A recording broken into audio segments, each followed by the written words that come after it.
네, 저는, 반갑습니다. 저는 분석심리학연구소 이유경이라고 합니다.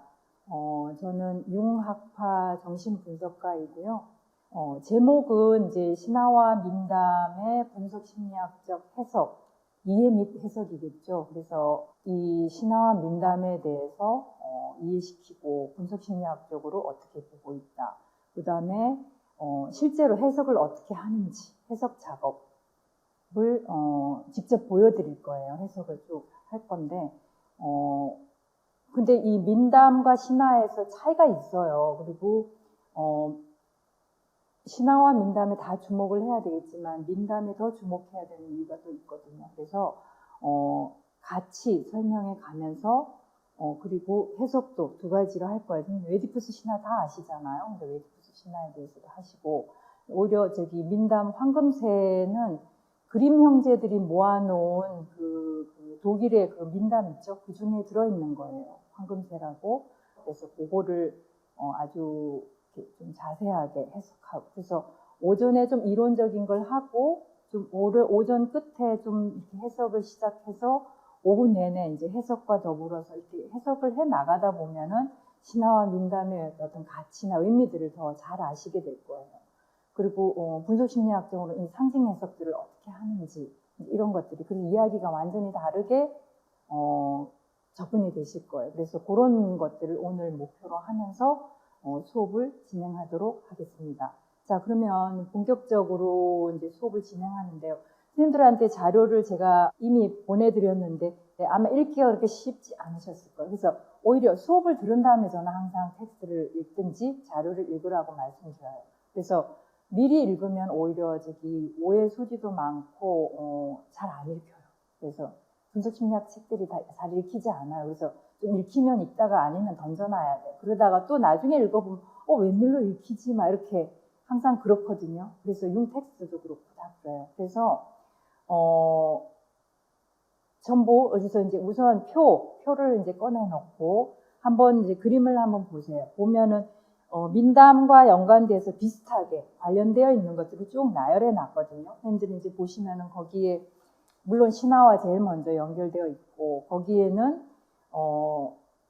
꿈이나 우리가 환영이나 이 일반적으로 우리가 뭐 공상도 그렇고 이런 다양한 그 무의식적인 정신의 그 산물들, 잡다한 산물들에 관한 것들도 이 민담과 관련이 있어요. 뭐 시시한 여러 가지의 뭐 개별적 공상거리도 이것과 다 관련이 있어요. 그래서 그런 거, 뭐 꿈은 당연히 관계가 있고요. 그 다음에 우리가 전설이라고 부르는 거, 전설의 고향에서 뭐 있잖아요. 전설과 그 다음에 또 서사시, 영웅 서사들 있잖아요. 그런 서사도, 그 다음에 역사도 관계가 있어요. 역사. 그 신화랑 막 역사랑 또 연결시키잖아요. 그래서 신화가 역사다 이렇게 또 보는 학자들도 있거든요. 그래서 이 역사와 또 관계가 있고 그런가 하면 예술 영역하고 당연히 연결이 되겠죠. 그러니까 신화, 소설이나 그림이나 음악이나 이 주제면에서나 그 표현이나 이런 거에서 또 관계가 있고요. 특히 또 동화랑 민담이랑 동화랑 많이 헷갈려 해요. 근데 오늘 이제 이거 수업을 들으시면 이 구분이 다 가능하실 거예요.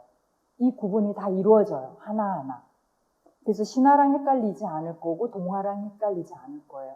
그 민담과 동화를 오랫동안 사람들은 혼돈했어요. 이 메르헨이라고 하는 독일 말의 그 메르헨이라고 하는 이 말을 지금은 요즘은 이제 민담으로 하거나 아예 번역이 어려우면 메르헨이라고 써요. 우리나라에서 그렇게 쓰죠. 메르헨이라고 쓰고 있는 것 같은데 이거 동화는 어린이 이야기들, 어린이를 위한 이야기란 말이에요. 어디까지나.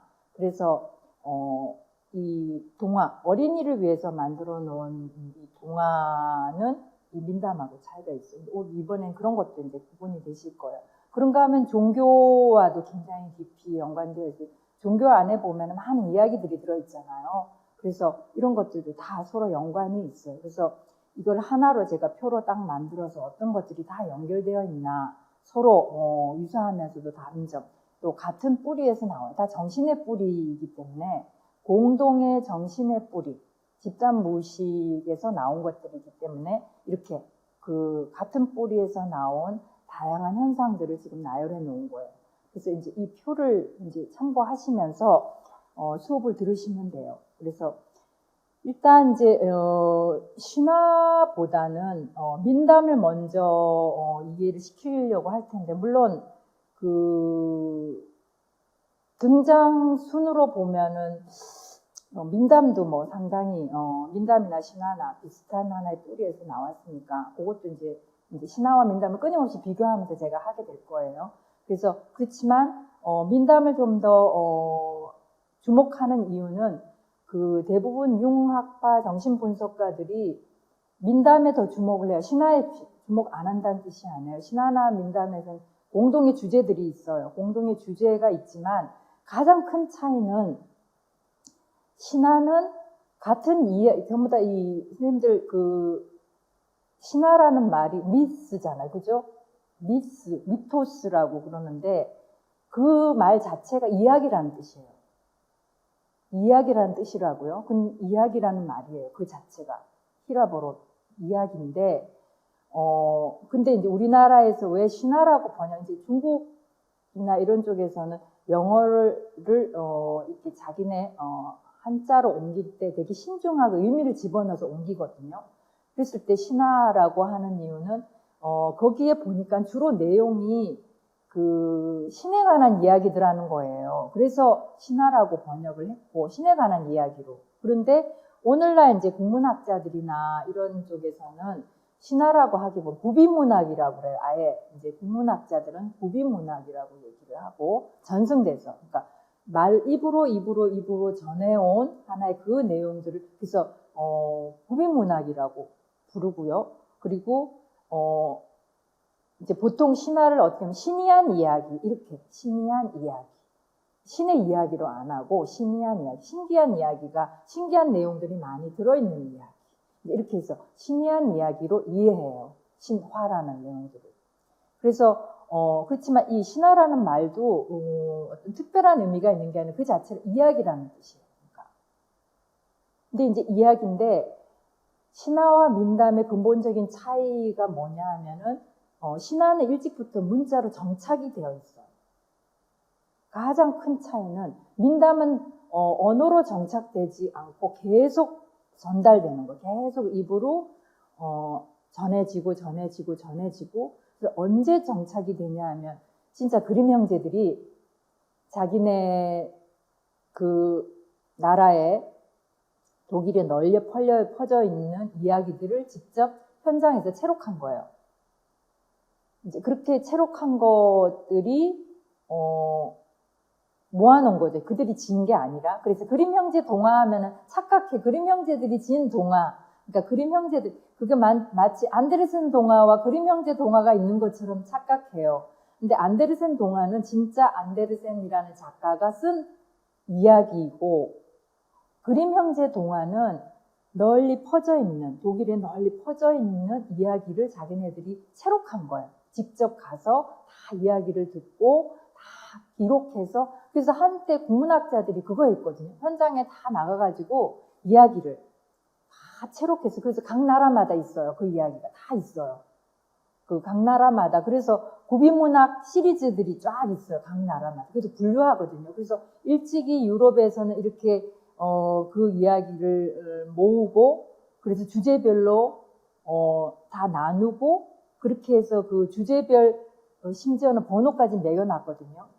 그래서 그런 거에 따라서 그 표에 따라서 오늘날 각 나라마다 분류되어 있어요. 그래서 모든 국문학자들이 전승된 이야기들을 다 모으고, 그래서 나름의 그 비슷한 형태로 분류해서, 그래서 구비문학 시리즈에 보면 그런 식으로 분류되어 있어요.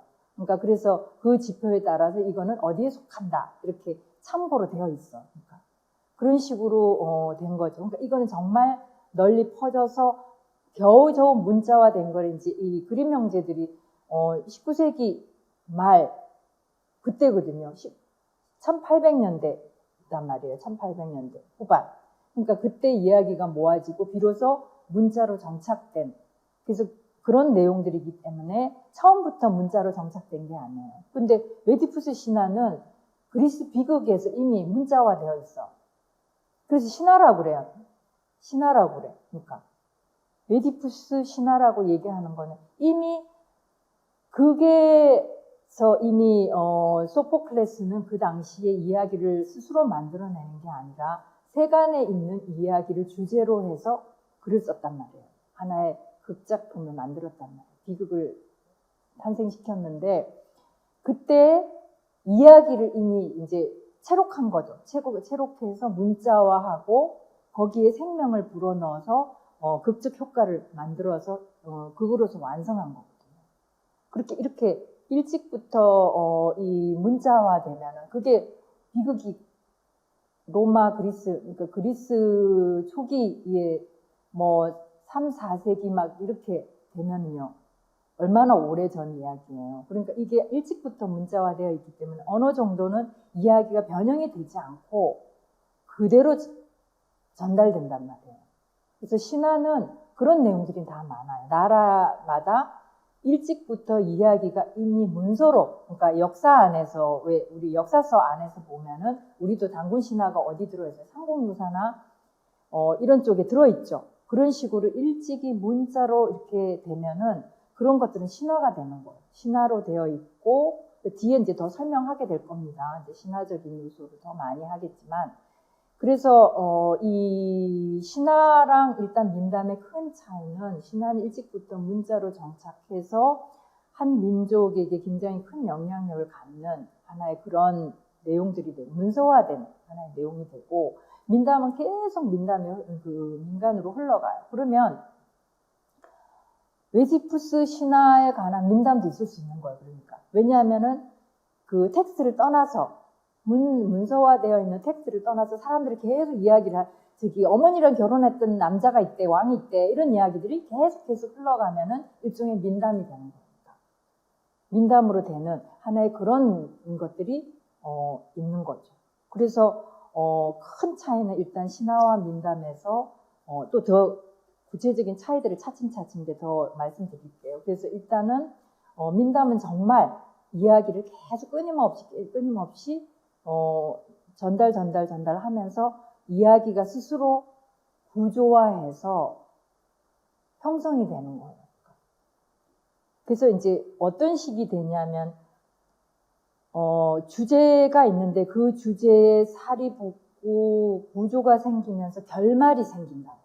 그래서 민담은 보면 의외로 결말이 있어요. 그래서 우리가 이제 그 그림 형제 민담이 제일 우리에게는 많이 알려져 있는데 모든 민담이 결말이 있는 건 아니거든요. 근데 이 민담에서 어떻게 해요? 왕과 왕비가 만나서 결혼을 해서 행복하게 잘 살았다. 지금도 살고 있다.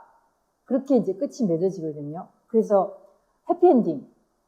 이제 해피엔딩으로 끝나고 그 해피엔딩을 위해서 권선징악 얘기하죠. 그러니까 선한 것은 항상 요구되고 그 다음에 악한 것은 처리되는 하나의 전형. 우리가 이제 그 교과서로 그렇게 배워요. 근데 그거 끄덕이시면 안 돼. 이게 답이 아니에요. 우리가 교과서적으로 그렇게 배웠는데 그리고 결말이 생긴 거에 대해서 이제 말이 많았어요. 결말들이 있는 걸 보고 그림 형제들이 일부러 그 결말을 만든 거 아니냐, 응? 그렇게 결말을 만든 거 아니냐 그런 말인데, 근데 이야기가 근데 이제 이런 이야기들이 꼭 그 독일 민담을 체록했을 때만 나오는 게 아니에요. 각 나라마다 다 민담을 체록했는데 그게 공통적으로 나오는 어떤 특징인 거예요. 이게 융심리학도 얘기하면 집단 모식으로부터 나온 것들이기 때문에 집단 모식적인 그 내용들은 어떤 특정의 민족성을 강조한다든지 어떤 특별한 것들을 인위적으로 이렇게 완성시키는 내용들이 아니거든요. 그래서 이게 이제 그래서 보니까 전체적으로 각 나라마다 다 그런 이야기들이 비슷한 주제들이 또 펼쳐져 있고 그리고 그 다루는 주제의 양상도 되게 비슷하고 또 공동의 결과에 도달하는 것들이 있단 말이에요. 그래서 이제 이런 내용들 때문에 그 민담만의 독특한 구조와 그 방식들이 이제 독특하게 형성이 되는 거죠. 그래서 이거는 인위적으로 그렇게 그림 형제들이 그걸 채록하면서 그 일부러 악의를 맞춰서 그런 내용으로 목표를 해서 하는 건 아니에요. 그러니까 이건 저절로 이야기를 하다 보면은 그런 식으로 진행이 된다는 것을 확인할 수 있는 부분들이 되게 많거든요. 그래서 그거를 오늘 다 보시게 될 거예요. 그래서 권선징악 아니에요. 그렇지만 의외로 민담에는 결말이 있어요. 전체의 구조가 보이고 결말이 있는 부분들이 있어요. 근데 신화는 결말이 있는 부분이 많지가 않아요. 그래서 이 신화만의 그 독특한, 그래서 왜냐하면 이야기가 충분히 전달되고 세월을 겪으면서 충분히 거기에서 그 하나의 주제에 대한 해결 내용들이 있거든요. 그 주제라고 하는 거는 일종의 어떤 상황을 제시하는 것과 같아요. 주제라고 하는 건 상황적 주제가 던져지고 그 상황들이 어떻게 전개돼서 마침내 어떤 결론에 도달해야 된다고 하는 그 결말의 그 내용들이 충분히 우리가 전달해 가면서 도달하게 되는 결론이란 말이에요. 결말이란 말이에요. 그렇기 때문에 신화 같은 경우는 일찍이 그 주제 자체가 언어로 정착되어 버리기 때문에 충분히 얘기될 수 있는 기회가 없거든요. 그래서 거기에는 결말이 잘 없어요. 그러니까 성공적인 결말이 없어. 그런데 비하면 이 민담은 성공적인 결말의 주제가 있단 말이에요. 그거 이제 차츰 제가 더 구체적으로 말씀드릴게요.